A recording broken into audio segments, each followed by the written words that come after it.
Un mot chacun pour définir le voyage d'un entrepreneur.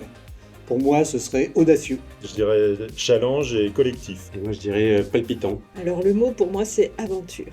Ah non, je voulais dire ça. T'es mérité. Navigateur. Moi, audace.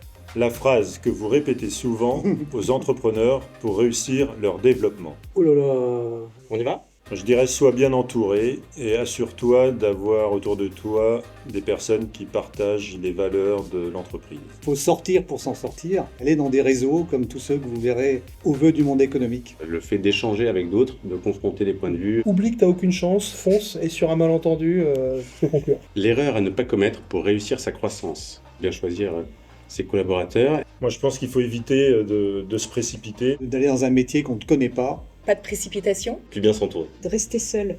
Moi, je pense que l'erreur à commettre, c'est de penser qu'on peut réussir sa croissance. Pour moi, la croissance a toujours été une conséquence. Trouver son équipage est essentiel pour bien voyager. Comment le constituer? Et il faut qu'on ait des atomes crochus avec, qu'il y ait de la bienveillance collective, de l'empathie. Moi, mon idée, ce serait de prendre des gens différents. Qui partagent tes valeurs aussi et les valeurs de l'entreprise. Je vais pas être original parce que je pense exactement la même chose que vous.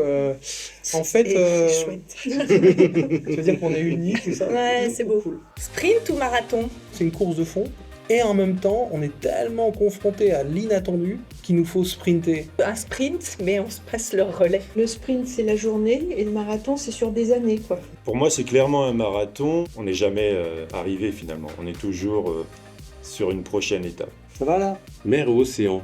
Il y a de la haute mer, il y a du cabotage, on a de l'alternance et à chaque fois des belles rencontres. L'océan, mais ça peut être avec des mers autour où on peut s'arrêter un petit peu et repartir.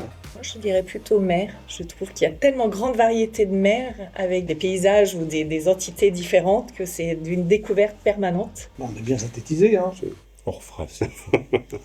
Ensemble, choisissez un objet sur la table et expliquez ce qu'il vous inspire. Je prends les jumelles. On doit avoir une vision, on doit savoir où on va. Parce que pour moi ça m'inspire la vision à long terme. Alors, c'est des jumelles géniales parce qu'en fait, non seulement elles permettent de voir loin, mais en plus, alors, je sais pas si vous voyez, mais il y a une petite boussole ici. J'aurais pris la carte qui est un peu aussi un guide qui donne les objectifs, qui donne l'endroit où on va aller. Alors la map monde, parce que en fait, comme Magellan, on peut faire un tour du monde, découvrir des choses qu'on n'avait pas imaginées. Moi, j'adore la trousse de secours, en fait. Si elle est périmée parce qu'il y a des choses qui sont périssables dedans, c'est qu'on s'en est bien tiré.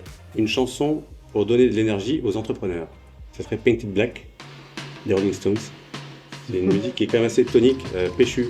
La chanson de Queen, Don't Stop Me Now, est quelque chose qui porte, qui est très positif, qui est dynamique et, voilà, et qui donne la pêche. Alors je me garderais bien de chanter au micro et face caméra. Chante, la vie chante, comme si tu devais mourir demain, comme si plus rien n'avait d'importance.